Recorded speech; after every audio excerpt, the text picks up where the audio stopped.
ദൈവത്തിന്റെ അതിപരിശുദ്ധമായ നാമം വാഴ്ത്തപ്പെടട്ടെ.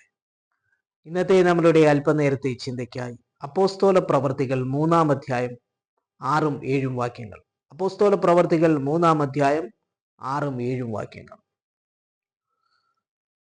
അപ്പോൾ പത്രോസ്, വെള്ളിയും പൊന്നും എനിക്കില്ല, എനിക്കുള്ളത് നിനക്ക് തരുന്നു. നസറേനായ യേശുക്രിസ്തുവിന്റെ നാമത്തിൽ നടക്ക എന്ന് പറഞ്ഞ് അവനെ വലം കൈക്ക് പിടിച്ച് എഴുന്നേൽപ്പിച്ചു.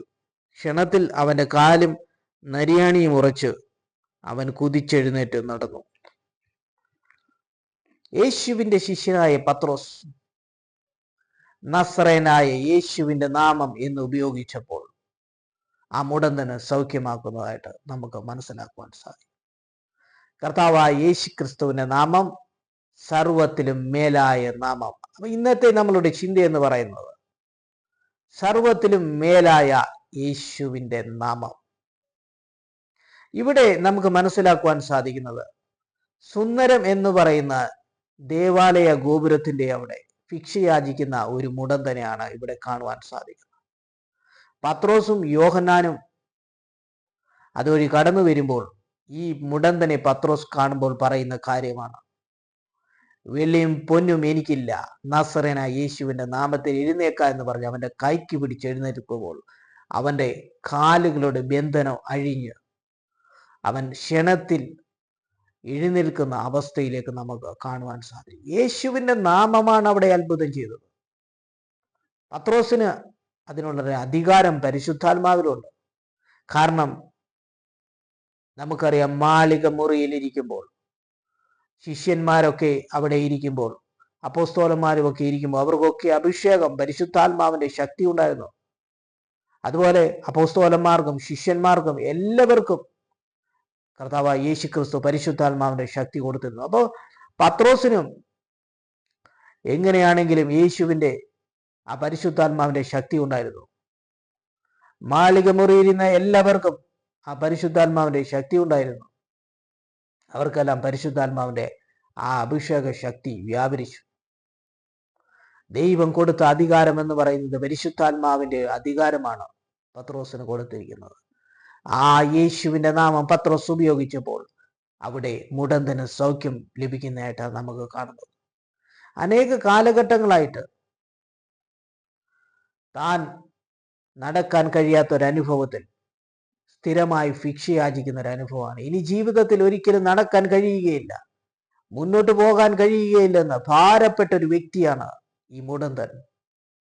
എന്നാൽ യേശുവിന്റെ നാമം അവന്റെ ജീവിതത്തിനകത്തേക്ക് കടന്നു വരുമ്പോൾ അവന്റെ മുടന്തുള്ള അനുഭവം മാറി നടക്കുന്ന ഒരു അനുഭവത്തിലേക്ക് മാറുകയാണ്.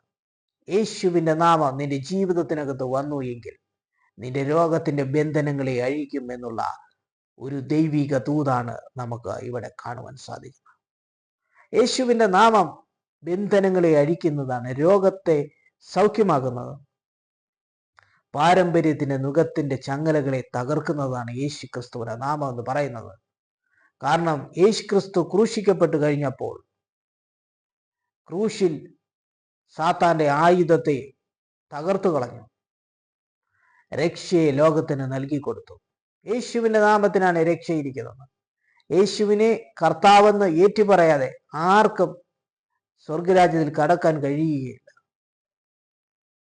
കാരണം യേശു നമ്മളുടെ പാപത്തിന് പരിഹാരമായി മരിച്ചു. അവന്റെ നാമം സകലത്തിനും മേലായ നാമമാണ്. അതുകൊണ്ട് നമുക്ക് മനസ്സിലാക്കുവാൻ സാധിക്കുന്നത്, നമുക്കൊരു പാട്ട് നമുക്ക് മനസ്സിലാക്കുവാൻ സാധിക്കുന്നു. ശ്രീ യേശു നാമം അതിശയ നാമം, ഏറെ എനിക്ക് ഇമ്പനാമം.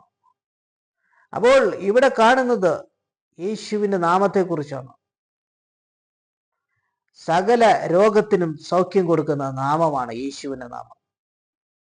ഭൂതബാധിതർക്കും നാനാവ്യാധിക്കാർക്കും സൗഖ്യം കൊടുക്കുന്ന നാമമാണ് യേശുവിന്റെ നാമം എന്ന് പറയുന്നത്. അപ്പോൾ യേശുവിന്റെ നാമത്തിന് ഭൂതങ്ങളെ പുറത്താക്കുവാനുള്ള കഴിവുണ്ട്. വ്യാധിക്കാർ എന്ന് പറയുമ്പോൾ പലതരത്തിലുള്ള രോഗത്തിന്റെ അനുഭവത്തിൽ ഇരിക്കുന്നവർക്ക് സൗഖ്യം കൊടുക്കുന്ന നാമമാണ് കർത്താവായ യേശു ക്രിസ്തുവിന്റെ നാമം. യേശുവിന്റെ നാമം രോഗത്തിന്റെ ബന്ധനങ്ങളെ അഴിക്കുന്നു. മുടന്തന്മാർക്ക് സൗഖ്യം കൊടുക്കുന്ന നാമമാണ് കർത്താവായ യേശുവിന്റെ നാമം. അതുകൊണ്ട് ഇവിടെ നമുക്ക് മനസ്സിലാക്കുവാൻ സാധിക്കുന്നത് സകലത്തിലും മേലായ ഒരു നാമമാണ് യേശുവിന്റെ നാമം. നമ്മുടെ ജീവിതത്തിനകത്ത് ഏതെങ്കിലും മേഖലയിൽ നമ്മൾ പ്രതിസന്ധിയിൽ കൂടെ കടന്നു പോകുന്നുവെങ്കിൽ ആ കർത്താവായ യേശു ക്രിസ്തുവിന്റെ നാമത്താൽ നമ്മൾ പ്രാർത്ഥിക്കുമ്പോൾ, ആ പിതാവിനോട് നമ്മൾ പ്രാർത്ഥിക്കുമ്പോൾ നമുക്ക് നമ്മളുടെ ജീവിതത്തിനകത്ത് ആ യേശുവിന്റെ നാമത്തിലൂടെ നമുക്ക് സൗഖ്യം ലഭിക്കും, വിടുതൽ ലഭിക്കും. യേശു പറയുന്നൊരു കാര്യമുണ്ട്, എൻ്റെ നാമത്തിൽ നിങ്ങൾ പിതാവിനോട് അപേക്ഷിക്കുന്നതൊക്കെയും പിതാവ് പുത്രനെ മഹത്വപ്പെടുത്തേണ്ടതിന് ചെയ്തു തരും. അപ്പോൾ യേശു ക്രിസ്തു എന്ന് പറയുന്നത് ഒരു വാതിലാണ്. ആ വാതിലിൽ കൂടിയാണ് സ്വർഗസ്ഥനായ പിതാവായ ദൈവത്തിന്റെ ആ സ്വർഗരാജ്യത്തിലേക്ക്, ആ സ്വർഗ വീട്ടിലേക്ക് നമുക്ക് കടന്നു ചെല്ലാൻ സാധിക്കുന്നത്. അതുകൊണ്ട് യേശുവിനെ കർത്താവ് എന്ന് പറയുന്നത് പരിശുദ്ധാത്മാവിനാലാണ്. പരിശുദ്ധാത്മാവിനാൽ അല്ലാതെ ആർക്കും യേശുവിനെ കർത്താവെന്ന് പറയാൻ കഴിയുകയില്ല. പരിശുദ്ധാത്മാവിൽ കൂടെ മാത്രമേ യേശുവിനെ കർത്താവെന്ന് പറയാൻ സാധിക്കൂ. യേശുവിന്റെ നാമം രോഗത്തിന്റെ ബന്ധനങ്ങളെ അഴിക്കുന്നതാണ്, രക്ഷയുടെ നാമമാണ്. സാമ്പത്തികമായി നമുക്ക് അഭിവൃദ്ധി കൊണ്ടുവരുന്ന ഒരു നാമമാണ് കർത്താവായ യേശു ക്രിസ്തുവിന്റെ നാമം. പത്രോസ് എന്ന് പറയുന്നത് അവന്റെ പടകിനകത്ത് ശൂന്യതയുടെ അനുഭവത്തിലായിരുന്നു. എന്നാൽ യേശു അവിടെ കടന്നു വരുമ്പോൾ യേശുവിന്റെ നാവിൽ നിന്ന് വരുന്ന ഒരു കാര്യമുണ്ട്. പടകിന് വലതുഭാഗത്ത് വല വീശുവാൻ പറയുമ്പോൾ അവന് പെരുത്ത മീൻകൂട്ടം കൂട്ടും. അപ്പോൾ ശൂന്യമായ പടകിന്റെ അനുഭവത്തിൽ നിന്ന് സമൃദ്ധിയിലേക്ക് കൊണ്ടുവന്ന ആണ് യേശുവിന്റെ ആ വാക്കുകൾ. അപ്പൊ യേശുവിന്റെ നാമം നമുക്ക് ശൂന്യതയുടെ അനുഭവത്തിൽ നിന്ന് സമൃദ്ധിയുടെ അനുഭവത്തിലേക്ക് കൊണ്ടുവരുന്നതാണ് യേശുവിന്റെ നാമം. നമ്മുടെ ജീവിതത്തിനകത്ത് സാമ്പത്തിക മേഖലയിൽ നമുക്കൊരു ശൂന്യതയുടെ അനുഭവത്തിൽ കൂടെ കടന്നു പോകുന്നുവെങ്കിൽ, ആ ദൈവത്തിന്റെ അടുക്കിലേക്ക് നമ്മൾ കടന്നു വരുന്നുവെങ്കിൽ, ആ യേശുവിന്റെ നാമത്താൽ നമ്മൾ പ്രാർത്ഥിക്കുമ്പോൾ നമ്മുടെ ശൂന്യതയുടെ പടകിന്റെ അനുഭവത്തെ മാറ്റി സമൃദ്ധിയുടെ അനുഭവത്തെ കൊണ്ടുവരുന്ന നാമമാണ് യേശുവിന്റെ നാമം. മറ്റൊരു കാര്യം എന്ന് പറയുന്നത്, യേശുവിന്റെ നാമത്തിൽ ഭൂതങ്ങൾ പുറത്താകും. സാത്താൻ കീഴടങ്ങുന്ന നാമമാണ് യേശുവിന്റെ നാമം എന്ന് പറയുന്നത്. യേശു ക്രിസ്തു ഉയർത്തെഴുന്നേറ്റ് കഴിഞ്ഞ് പറയുന്നൊരു കാര്യമുണ്ട്, എൻ്റെ നാമത്തിൽ നിങ്ങൾ ഭൂതങ്ങളെ പുറത്താക്കും, രോഗികളുടെ മേൽ നിങ്ങൾ കൈവച്ച് കഴിഞ്ഞാൽ സൗഖ്യം ലഭിക്കും. അപ്പോൾ യേശുവിന്റെ നാമം ഭൂതങ്ങളെ കീഴടക്കാനുള്ള നാമമാണ്. സാത്താന്റെ ബന്ധനങ്ങളെ അഴിക്കുന്ന നാമമാണ്. അനേക കാലങ്ങളായി ബന്ധിക്കപ്പെട്ട അവസ്ഥയിലിരിക്കുന്ന ഒരു വ്യക്തിയാണ്, നമുക്ക് ഭൂതബാധിതനായ ഒരു വ്യക്തിയെ നമുക്ക് വചനത്തിൽ കാണുന്നു. അപ്പോൾ ലെഗിയോൻ എന്ന് പറയുന്ന ആ ശക്തി, ആ പൈശാചിക ശക്തി ഒരു മനുഷ്യനെ ബാധിക്കുമ്പോൾ കർത്താവായ യേശു ക്രിസ്തുവിനെ കാണുമ്പോൾ അവനെ യേശു ആ വ്യക്തിയിൽ നിന്നും ആ പൈശാചിക ശക്തിയെ പുറത്താക്കുന്നതായിട്ട് നമുക്ക് കാണുവാൻ സാധിക്കുന്നു. അതുകൊണ്ട് ഇവിടെ കാണുന്നത് യേശു ക്രിസ്തുവിന്റെ നാമം എന്ന് പറയുന്നത് ഭൂതങ്ങളെ കീഴടക്കുന്ന നാമമാണ്. യേശുവിന്റെ ശക്തിയാൽ ഭൂതങ്ങൾ പുറത്തായി പോകും. അതുകൊണ്ട് നമുക്ക് മനസ്സിലാകും, നമ്മുടെ ജീവിതത്തിനകത്ത് മുന്നോട്ട് പോകുമ്പോൾ സാത്താൻ ഏതെങ്കിലും ബന്ധനങ്ങൾ നമ്മുടെ ജീവിതത്തിൽ ഇടുന്നുവെങ്കിൽ യേശുവിന്റെ നാമത്തിന് ആ ബന്ധനങ്ങളെ അഴിക്കാൻ കഴിയും. സകലത്തിലും മേലായ നാമമാണ് കർത്താവായ യേശു ക്രിസ്തുവിന്റെ നാമം എന്ന് പറയുന്നത്. അപ്പോൾ യേശുവിന്റെ നാമം രോഗത്തെ സൗഖ്യമാക്കുന്ന നാമമാണ്. യേശുവിന്റെ നാമം നമ്മുടെ ശൂന്യതയുടെ അനുഭവത്തിൽ നിന്നും മാറ്റി സമൃദ്ധിയുടെ അനുഭവത്തിൽ കൊണ്ടുവരുന്ന നാമമാണ് യേശുവിന്റെ നാമം എന്ന് പറയുന്നത്. അതുപോലെ തന്നെ യേശുവിന്റെ നാമം ഭൂതങ്ങളെ പുറത്താക്കുന്ന നാമമാണ്. ഈ നാമത്താൽ നമ്മൾക്ക് സമാധാനമുണ്ട്. സമാധാനത്തിന്റെ പ്രഭു എന്ന് പേർ വിളിക്കപ്പെടും. അപ്പൊ ആ നാമം സമാധാനത്തിന്റെ നാമമാണ്, യേശുവിന്റെ നാമം. കർത്താവായ യേശു ക്രിസ്തു പറയുന്നത്, ഞാൻ എൻ്റെ സമാധാനം നിങ്ങൾക്ക് തന്നേച്ചു പോകുന്നു, ലോകം തരുന്നത് പോലെയല്ല ഞാൻ തരുന്ന സമാധാനം. അതുകൊണ്ട് യേശുവിന്റെ നാമത്തിൽ നമുക്ക് ആ നാമത്തെ നമ്മൾ കർത്താവിനോട് പിതാവിനോട് പ്രാർത്ഥിക്കുമ്പോൾ നമുക്ക് നമ്മുടെ ജീവിതത്തിനകത്ത് സമാധാനം തരുന്ന ഒരു നാമമാണ്.